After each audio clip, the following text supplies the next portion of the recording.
day 3, you can hear a storm raging outside.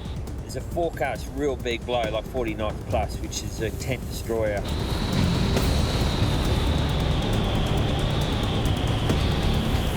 But you can see the tent's copying an absolute beating. How the tent's holding is beyond me. I expect it to be dead during the night.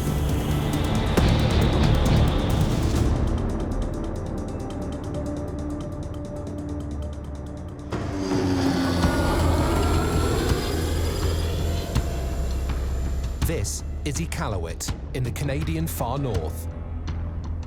Australia's Geoff Wilson is here to train for a solo expedition across Antarctica to raise money for breast cancer awareness. His plan is to drag all his supplies behind him in a pink bobsled. He has zero polar experience. He barely knows how to ski. And he has only had 18 months to prepare for the most dangerous place on Earth. Geoff Wilson has no idea of what he's getting into. When Geoff first contacted me and said that his goal was to cross Antarctica with 2 rather large breasts on his poke, pink ones, I thought, wow, this guy is crazy, courageous, and creative. Matty McNair has guided teams to both the North and South Poles and is a leading expert in polar exploration. Geoff is here to train with her for 3 intensive weeks. So when Geoff came up here to do a polar training with us, it's a North Winds extreme polar training, and it's done in the coldest part of the winter. Because what he needed to do was to be able to work out all his systems so that he was extremely efficient when it's minus 50 out. I'll just go through tent life for you. We've got the drying rack. Here, this is where we dry all our wet stuff because it cannot be wet and cold. Then the stove here, warming the sat phone because it's got to get to room temperature. Oh, a bit more than room temperature, so I can call home, let them know I'm okay. Boots drying down there. Feet are not too bad. That's basically the tent. Because he's a novice and only has 3 weeks to train, Matty throws Geoff into the deep end to force him to sink or swim. Geoff needs to learn how to ski with a heavy sled, how to prepare his critical food supplies, the skills he needs to survive in the snow. For his final training test, Matty sends Geoff out for 3 days on the ice, completely alone.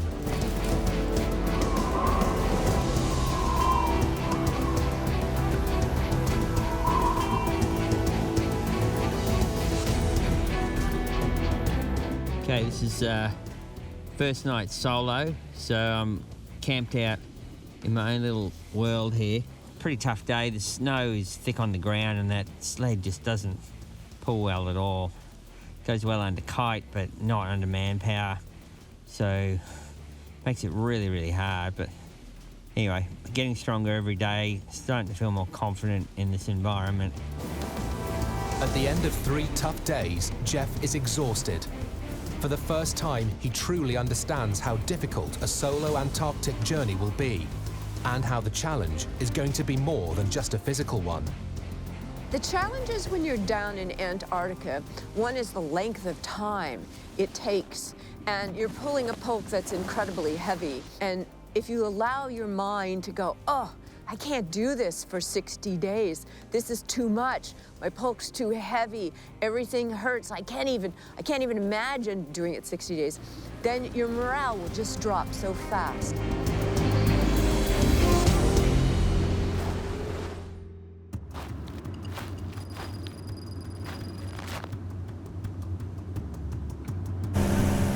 Above all the other dangers Geoff will face crossing Antarctica, the greatest will be from the hidden holes in the ice, known as crevasses. Here in New Zealand's Southern Alps, Geoff has come to learn how to survive them. A crevasse is a deep crack in the ice, often hidden by surface snow. Footage taken by a skier in the French Alps shows just how treacherous they can be. Geoff's crevasse training ground is the Tasman Glacier on Mount Cook. His instructor is New Zealand mountaineering legend Lydia Brady, one of the world's most accomplished climbers and the first woman to climb Everest without supplemental oxygen. On the glacier, in sub-zero conditions, using intensive, repetitive drills, Lydia trains Geoff on how to rescue himself from a crevasse with rope climbing techniques and ice anchoring skills that Geoff hopes he'll never have to use. Tough day yesterday. Lydia put me through my paces, picked up on a lot of my sloppiness with technique and just gear, hammering me, but we went through crevasse rescue stuff in basically a storm environment. It was pretty tough. Geoff leaves New Zealand, knowing that the next time he will see glaciers will be in Antarctica. He's fast-tracked his training with some of the most accomplished polar explorers in the world. But for this rookie explorer, it may not be enough.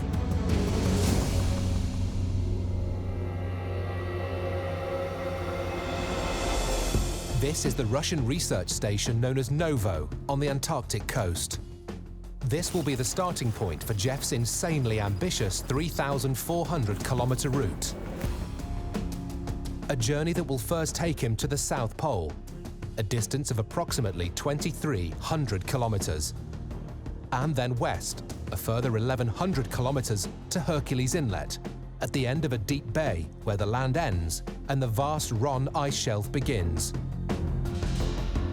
Even for a non-rookie adventurer, this would be an extraordinary challenge. In the long history of Antarctic expeditions, only 2 people have successfully covered this distance on skis, while unsupported and unassisted. The fastest crossing was completed in 64 days. It's a distance far in excess of Robert Scott and Roald Amundsen's expeditions when they raced to the South Pole in 1911. The two departed from the Ross ice shelf on the far south of the continent, where the distance to the pole was approximately 1,400 kilometres. Behind me, the Russians are just finishing off unloading the aircraft. The job's now to get fuel, redistribute the weight, pack the sleds, and then with a crosswind like this going, I want to get going straight away within the hour if I can.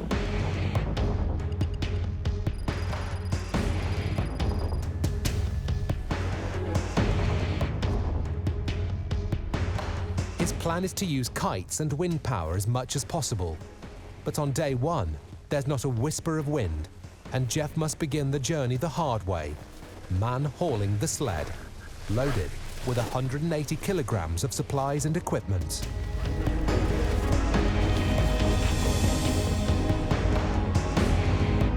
It's starting to get really cold now. It's the end of day 1, really tough day. It's taken me 6 hours to do 4 kilometres. Tried to get kites up, that was a mistake. Just not enough wind in the right direction. But that was a real eye-opener. It's going to be a very, very tough thing to get up this escarpment, this glacier. But end of the first days, always a tough one, mentally and physically. But anyway, here, 4K, I'm on track to what I'd expected. But the sled is so heavy, it's really doing my head in. Antarctica is shaped like an upside-down dinner plate. The flat plateau section where the South Pole is found is relatively smooth. But along the sides of the plateau, a constantly shifting tide of ice slowly pours towards the coast. As it moves, it cracks and forms deadly crevasses. Consequently, the first and last stages of Geoff's journey will be the most dangerous.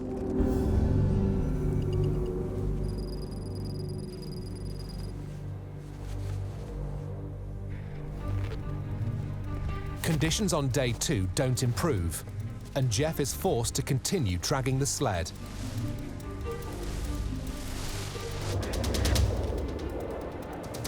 But the wind arrives on day 3, and for the first time, Geoff is able to launch his kite and make some real progress. Powering Geoff are the strong drainage winds, howling down from high elevations across Antarctica. These icy winds can vary in strength, and to prepare for this, he has brought 4 different sized kites.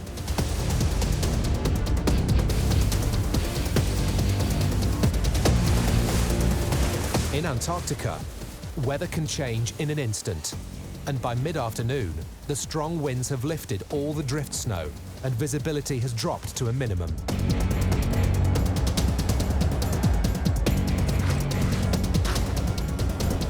Geoff moves quickly to raise his tent and secure his camp.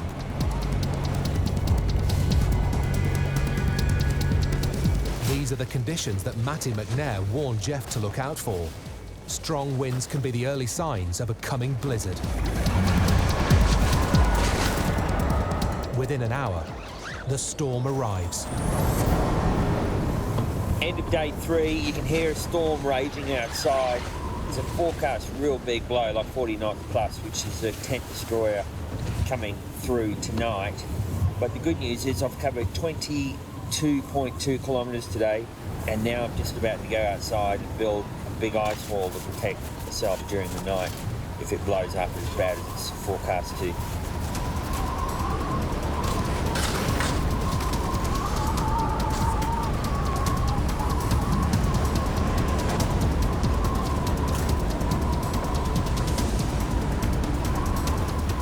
Storm rages outside.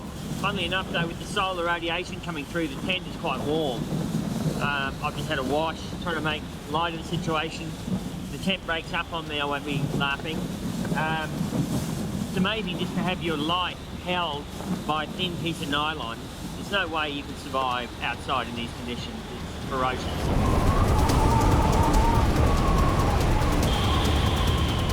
The conditions deteriorate rapidly.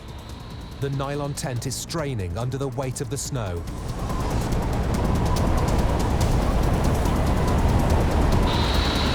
If the tent collapses, Geoff will quickly freeze to death.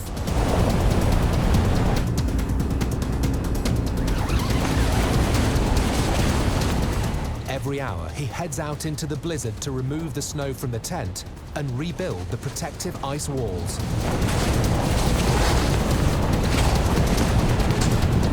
It's exhausting, bone-chilling work.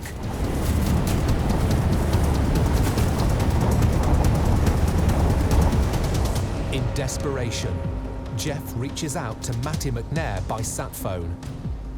I was sitting up in my nice warm office and I got a call, and it was Geoff, and he was in Antarctica in a really bad blizzard. And I could tell from the tone of his voice, he was very stressed out and very concerned.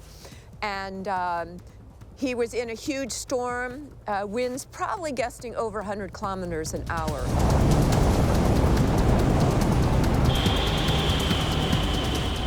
The repercussions of that are if you break a tent pole and your tent collapses and the storm goes on for days, you can't get a stove going to rewarm yourself, to melt snow, to drink, to eat.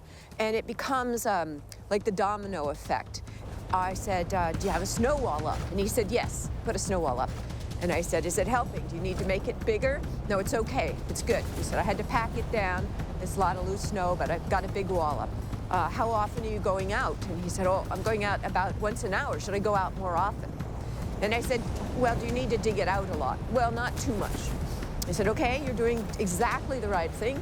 You're going out, you're shoveling it out, because you can't let that snow accumulate on your tent and just crush you in the poles.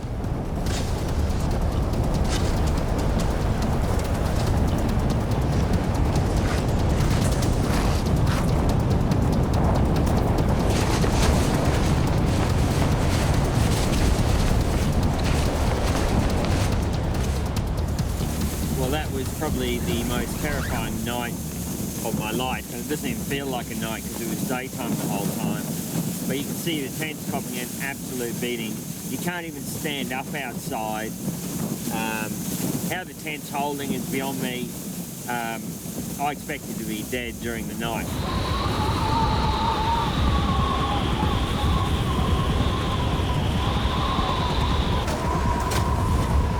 Antarctica shows Geoff little mercy. the blizzard continues to rage for another 24 hours.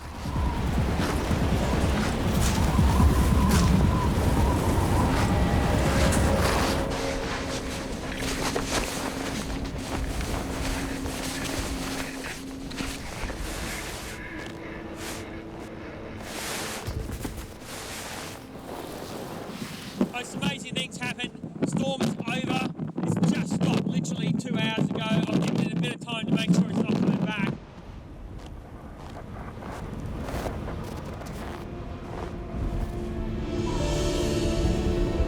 With the wind up, Geoff is eager to make up for lost time. But still ahead of this rookie polar explorer are thousands of kilometres of the most brutal place on Earth.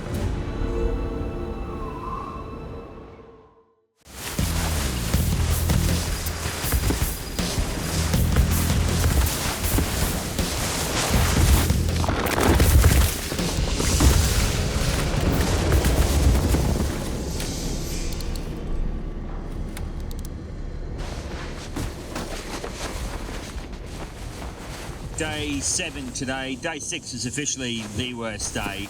I made some really bad mistakes on the kites, managed to lose a 9 metre, flipped the buggy, the sled, dragged me for about 30 feet, and then the runners cut the line and released the kite, which was actually a mercy. Otherwise, I and the sled would be still getting dragged across Antarctica.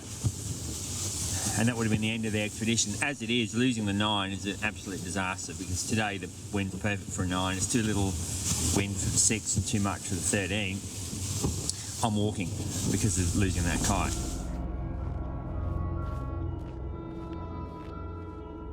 For 3 hours, Geoff is forced to drag the 180-kilogram sled, covering just 3 kilometres.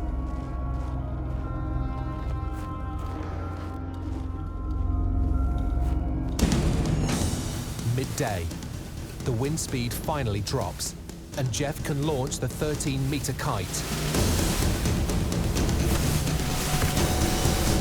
Yesterday was an amazing day. It was crap in the morning, and then just amazingly out of nowhere, day 7 opened up, and I managed to do 58 kilometres on the 13-metre kite and the quantum on 80-metre lines, which was just an experience, just tracking down these beautiful Antarctic mountains with little white Antarctic terns coming in and checking out the kite.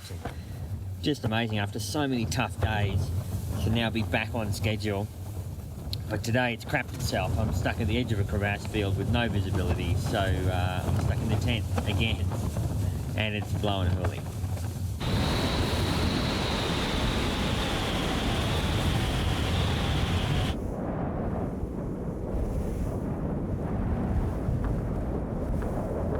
Day 9, and Geoff has ascended halfway up to the Antarctic plateau. But now across the ice ahead of him is a massive field of deadly crevasses. The next 30 kilometres are as lethal as a minefield. A deep crevasse might be hidden just beneath the surface of the snow, impossible to see, ready to swallow Geoff alive.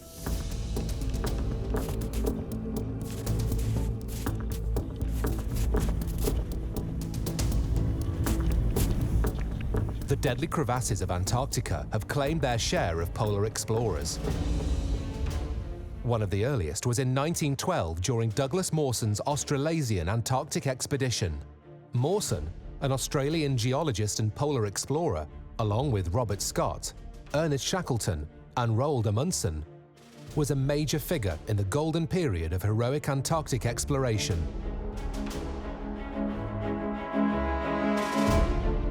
In November 1912, Mawson, along with Lieutenant Belgrave Ninnis and Xavier Mertz, set out to explore the Antarctic coastline in an area known as King George V Land, the sector of the continent directly south of Australia. Mawson and his team were traveling over undiscovered, uncharted territory. There was immense amounts of crevassing. These were large, powerful Antarctic glaciers surging towards the sea and fracturing in all positions along the way, creating these chasms, these catastrophically dangerous entities which at any moment in time they could plunder into. And so they were constantly vigilant of this danger. When Mawson was approximately 500 kilometers away from his base, after having traveled for weeks and reaching a successful point at which they were about to turn around, they were proceeding as usual across the vast expanse of this featureless landscape. And Mertz, who was the skier in front, yelled, as had become commonplace, "Crevasse!" Mertz crossed first, Mawson came second, seamlessly before they heard a blood-curdling scream. They turned around and realized that their companion, Ninnis, and his team had plunged into a crevasse and were not to be seen. Mawson and Mertz would return to the hole in which Ninnis had fallen into, looking down for their companion, yelling for hours before realizing he was gone. It was at this point, in the depths of their anguish of having lost their companion, that they realized not only was Ninnis gone, but the strongest dog team and the sled which contained most of their food supplies and their only tent had gone with him.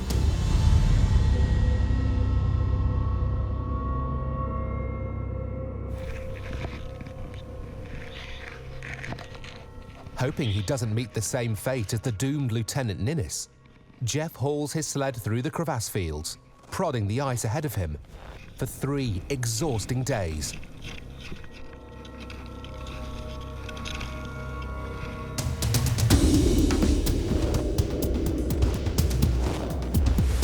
Finally, on day 12, the crevasse field ends. Geoff is rewarded with perfect kiting conditions.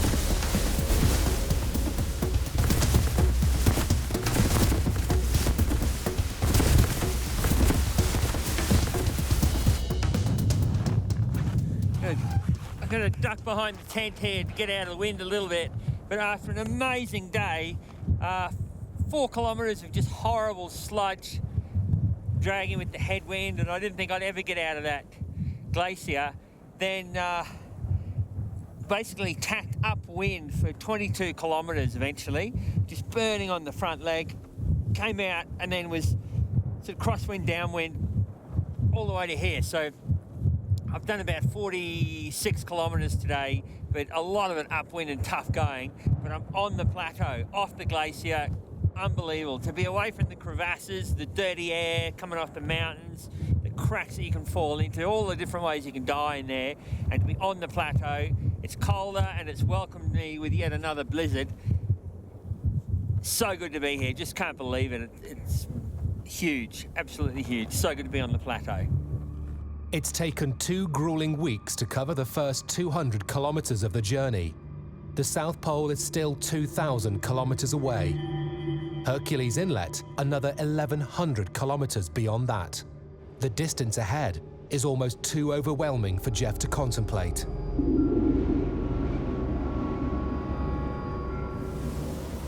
For the next 11 days, Geoff pushes hard, taking advantage of favourable winds. It's a grinding schedule. 10 hours every day on the skis, followed by 2 hours to set up camp, a short rest, and then the hard slog starts all over again. But the effort is paying off, and Geoff is averaging almost 60 kilometres per day. But this great mileage is coming at a cost. Geoff's body is being pummeled. The surface of the ice is brutally uneven. The deep ridges and grooves are called sastrugi, where the harsh Antarctic winds have eroded the top layer of ice. The non-stop pounding is extremely hard on both Geoff and his gear. I look pretty crap, I feel pretty crap. That was a tough day. It's day 25, 79 kilometres through what can only be described as the devil's playground. It was just the worst ice, just broken, smashed up, sastrugi, ruts in it, just bang, bang, bang, continually, boom, boom, boom, boom. You feel like your balls are going to get pounded off. Your knees are dying, your back's dying. As compared to the bliss of yesterday, every day you think you got it wide and then Antarctica will just throw something at you and it just kills you. Today was really demoralising.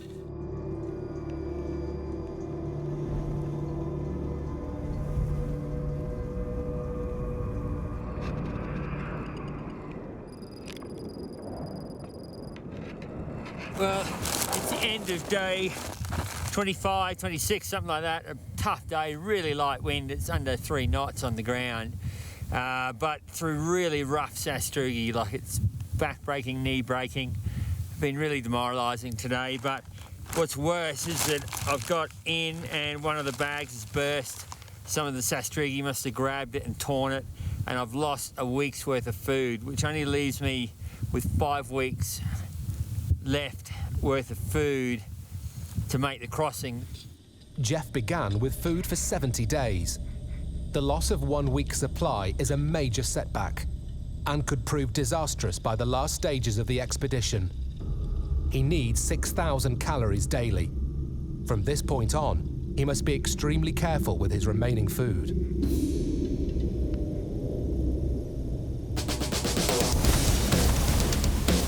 Geoff is averaging 15 kilometres per hour as he pounds his way across the sastrugi. He's now 1,300 kilometres from the South Pole. It's a distance he thinks he can cover in the next 14 days, provided the wind stays steady and that nothing else goes wrong.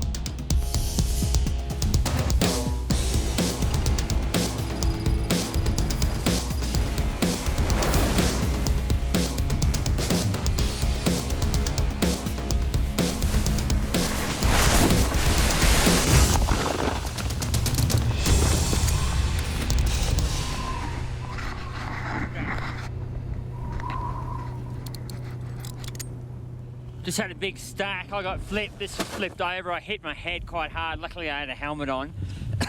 But it's probably a good thing in a way because I've just figured out we've lost another food bag. Absolute disaster. It means I've only got 4 weeks left to do what really is a 6-week crossing left. So I'm in a bit of trouble. We'll have to work it out tonight. I'm going to go back as far as I can and find the damn food. Gotta find the food.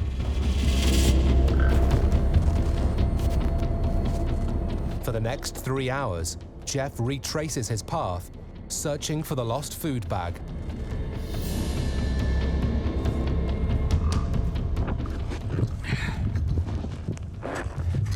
Just got back having Nordic skied 8 kilometres upwind, little tiny bits of food but no bag. It's gone. It must have happened really early on. I've done 30 kilometres since the start this morning. There's no way I can do a 60-kilometre round trip ski. It's just not worth it. I was starting to get frostbitten nose and ears and decided let's just make it work.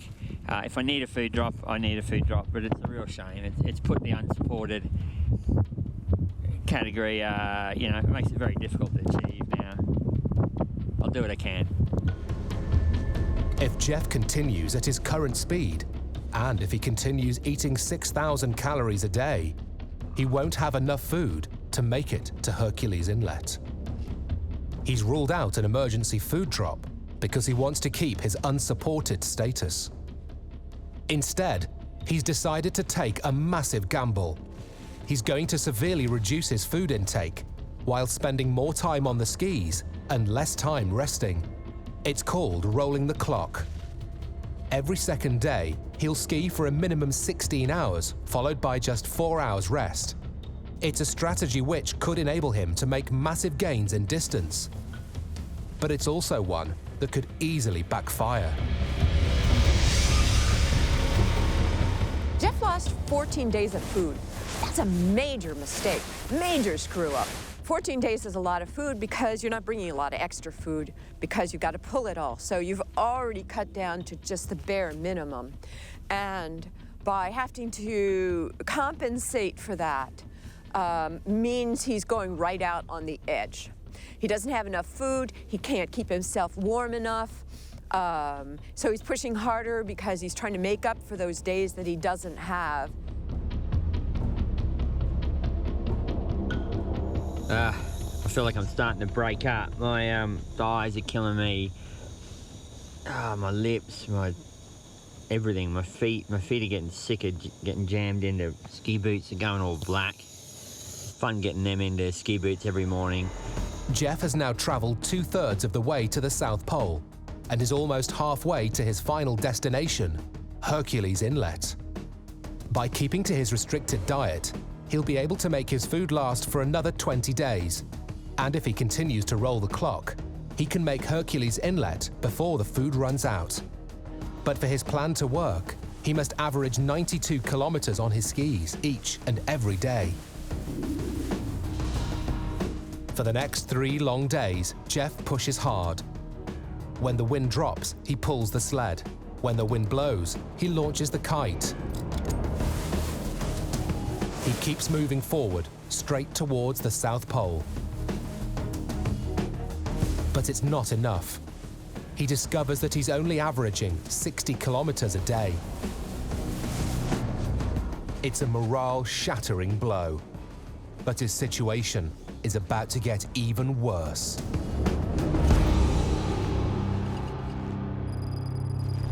By day 36, Geoff's strategy of rolling the clock has left him deeply fatigued, without enough time to recover properly between his skiing shifts. He's pushed himself to physical and mental exhaustion, which leads to a critical mistake. Geoff has let his stomach become briefly exposed to the extreme cold, and now it's blistering and infected. It's frostbite, a condition that every polar explorer fears. Left untreated, the muscles, nerves, and blood vessels will literally die off. He either finds a way to treat this, or his expedition is over.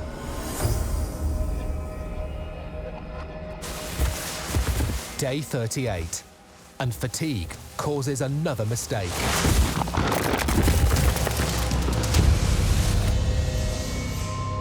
Okay, day 38, it was a tough one. Very light wind this morning, got going at about 6, and covered about 59 kilometres through horrendous ice again. I mean, the ice is killing me. I had a fall, fell back on my ski, was trapped my knee in, and the kite wrenched me. And I thought I'd, really done something bad. I'm strapping it. I've rubbed some anti-inflammatory, taken some anti-inflammatories. It's feeling a bit better, but if I don't get out of this ice soon, no matter how close I am to the pole, it's going to be a problem. So it's just a war of attrition.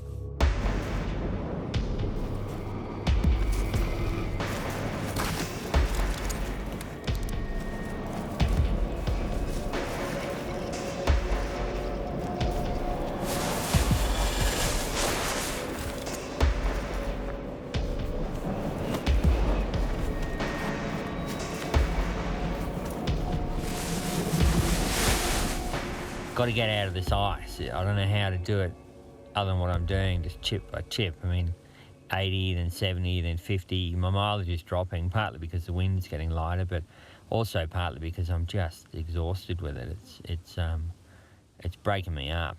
I feel that if I don't get out of it soon, it's going to beat me.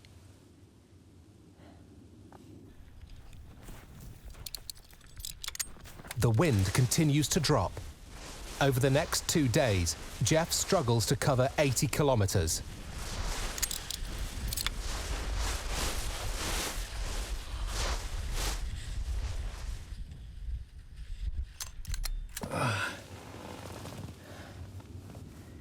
Oh, completely and utterly spent. It's now been 10 days since he started to roll the clock. He's hardly sleeping, and he's barely eating enough to fuel his body. He had hoped to cover 92 kilometers a day using this strategy, but he's averaged only 60. The end of day 41, and Geoff is just 87 kilometers from the South Pole, but the wind is dropping rapidly, and so is his speed.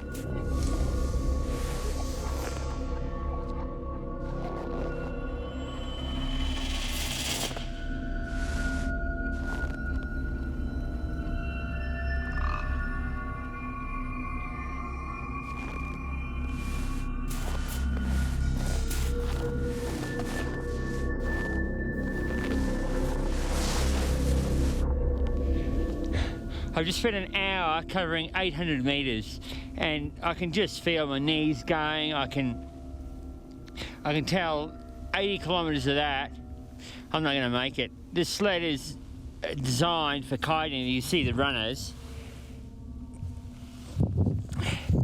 doesn't have a belly, which would help drag over the steep snow in Sastrugi. So the runners dig in, and it's fine on the flat. As soon as you get a slight incline, you're putting max effort in. And unless I get the wind, then I'm beaten with inside of the pole. So I'm going to put the tent up. I feel like quitting now. I'm just done. I'm 42 days, physically exhausted. I got nothing in my legs.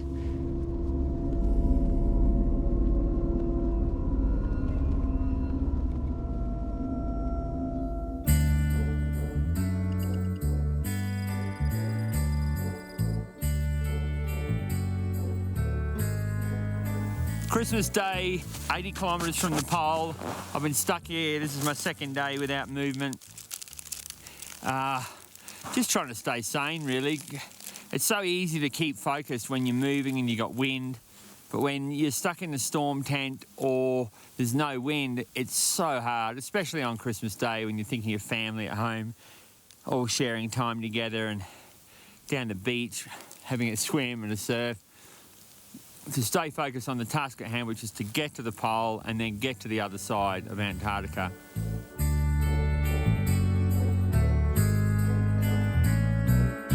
I'm studying the approach routes to the South Pole. It is so complicated. There's basically really strict guidelines as to how you approach the pole. You've got to come in through a particular line of longitude. You can't cross into the clean air sector. Can't go into the dark sector, can't go into the quiet sector. So it's all highly complicated. The sectors that surround the pole are designated science and research areas and are strictly no-go zones for polar travellers. Approaches to the pole are limited to a narrow path between sectors. Getting to this corridor will add an additional 15 kilometres to Geoff's journey. Day 44, 5 o'clock this morning, the tent started to move. Man, I moved like a fat kid, being told there's free ice cream. Had no wind, and there still is no wind, but I've managed to cover over 90 kilometres, get through the clean air sector around it, and now I'm coming in on 20 degrees west, and you can see the pole not that far away. So that's the pole, about 5 kilometres. Should take me about 3 hours to get there. It's 6:30 at night, but I'll get there on day 44.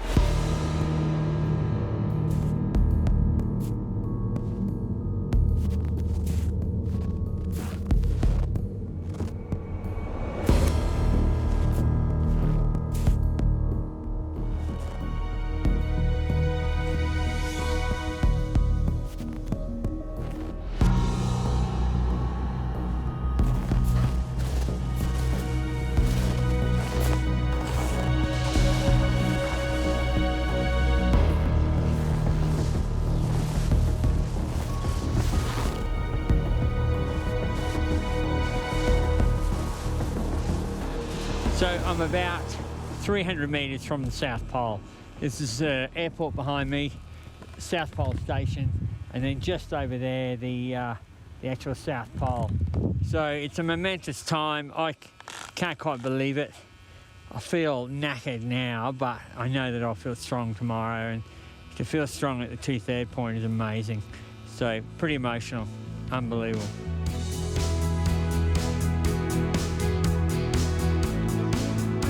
Alone and without fanfare, on day 44 of his journey, Geoff drags his pink bobsled to the metallic ball that marks the most southerly place on all of planet Earth. Made it. Just about knocked it over. Oh. Unbelievable. Geoff Wilson has reached the bottom of the world and is standing on the South Pole. It's taken this rookie polar explorer 44 days and 2,267 kilometres of grueling travel to get here. It was just over 100 years ago when the world waited to see who would be the first to stand on this very piece of ice. The race to the South Pole was a real-life adventure story featuring celebrity explorers that dominated headlines around the world. But for Geoff, the South Pole represents a place of celebration and success. Hey, baby, guess where I'm calling you from? The bottom of the world! Woohoo! The South Pole! Unbelievable. 14 and a half hours non-stop, and I've just pulled up, literally just pulled up at the little ball thing. And then a call to his friend Kate Carlisle, whose battle with breast cancer motivated Geoff to take on this expedition to raise money and awareness for this important cause. Katie Carlisle, guess where I'm calling you from? The bottom of the world! Woohoo! South Pole!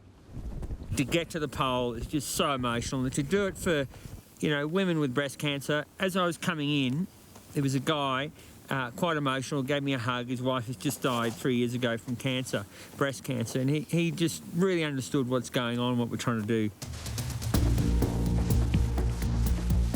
I can imagine that when Geoff reached the pole, there may have been thoughts going through his head like, I made the goal, I made the destination, and wow, would it be cool to stop here because I could get lifted out here.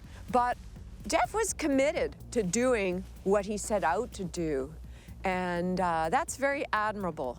You know, he said, I'm going to do this to his friends, his family, his sponsors, and I'm going to see it through all the way to the end. Day 46, and Geoff is still over 1,100 kilometers away from his goal at Hercules Inlet. He has enough food for just 7 more days, which means he now needs to travel at least 166 kilometers a day. But so far on his journey, he's only been averaging 52. It seems like an impossible task. If Geoff is to succeed, he would complete his coast-to-coast, unassisted expedition in a total of 53 days. That would be 11 days faster than the existing world record. The South Pole authorities believe it's too much of a risk and have insisted that Geoff pay to have an emergency food drop on standby, just in case. It's an extremely expensive backup plan.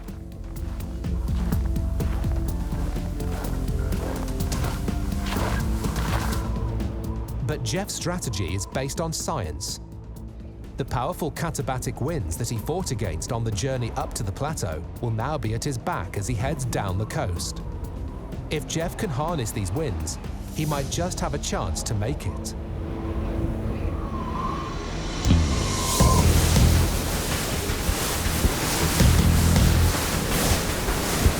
Over the next 3 days, the katabatic winds start to blow at 15 knots, and Geoff is able to travel 90 kilometers each day. But the distance is still not enough, and battering by the sastrugi is unrelenting.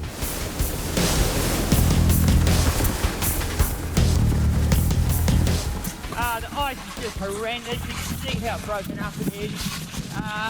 The wind's better yesterday, but it's still good. Still able to move. It's phenomenal. But it's so tough on the body. Hour after hour after hour. My back's telling me, my knees are telling me.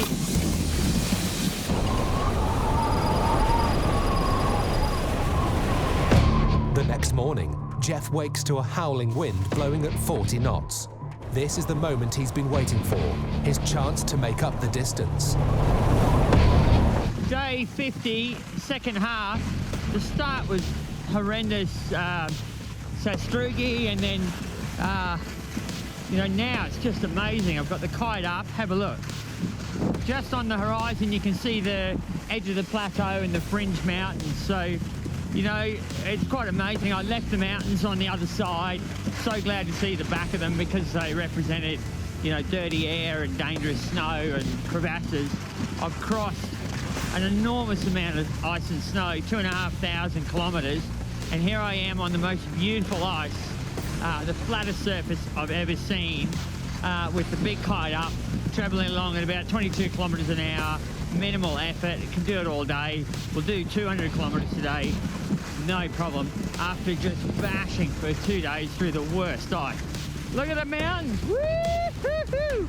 We're going home! Woo! With the powerful katabatic winds behind him, Geoff covers 204 kilometres on day 50 and a staggering 448 kilometres on days 51 and 52. He's now travelled 3,300 kilometres in 52 days and is now just 130 kilometres from Hercules Inlet. He has just 1 day of food remaining, and against all odds, he's on track to break the record for the fastest coast-to-coast crossing of Antarctica. 2 o'clock in the morning, day 53, getting dressed for what is hopefully the last time for the 130k I found out last night. It's not 119, but the 130k run in to Hercules Inlet. There's wind outside, so I should be able to do it before the wind dies.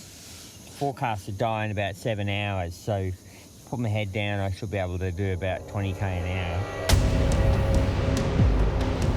But Antarctica is nothing if not heartbreaking. And within the hour, the weather begins to turn.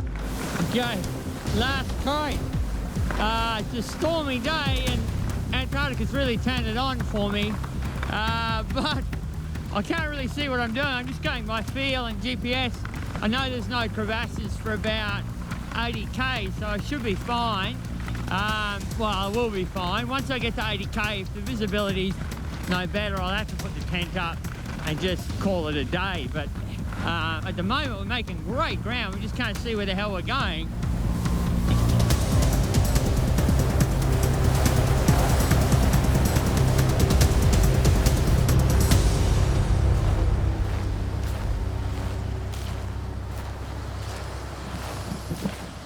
Exactly 1 kilometre to go. It's blowing a hurley out here, a real blizzard, and the sled's flipped. I got picked up slant. Man, I got a hairy. I had to pull the safety close down there. 1 kilometre to go. Got to get it all organised and then just get in there nice and slow. Can't give up at 1 kilometre. I'll do a panic shot of where we are.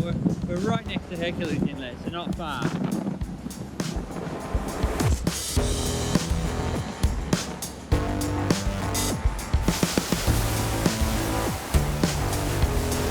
For the final time on this journey, Geoff Wilson launches his kite into the wind and drags the sled across the last kilometre of ice. Since leaving Novo Station 53 days ago, he's travelled an incredible 3,428 kilometres and has finally made it to Hercules Inlet. It's a desolate location in the middle of nowhere, but for Geoff, it's a glorious landmark representing the end of an epic journey. That's it. The end of the Pink Polar Expedition. Incredible time, 53 days from Novo to right here. Fastest it's ever been done. Beats the Norwegian world record for the continental crossing solo unsupported. Longest Australian solo polar journey. A bunch of other firsts. 6 days from the pole to here. That's another record. Norwegians done it in 5, but no Aussies ever done it in 6. Unbelievable. And Antarctica's got to have the last laugh by crapping itself on the last day. Unbelievable. Oh, we're done. I'm not walking back. I've overshot the mark by 700 metres. No way am I walking back. The plane can land here.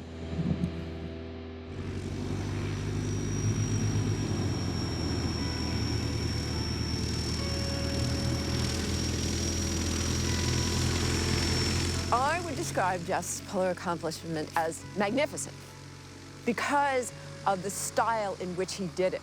You know, he had things go wrong, but he was able to move through them. He had a really rough time, but he kept going.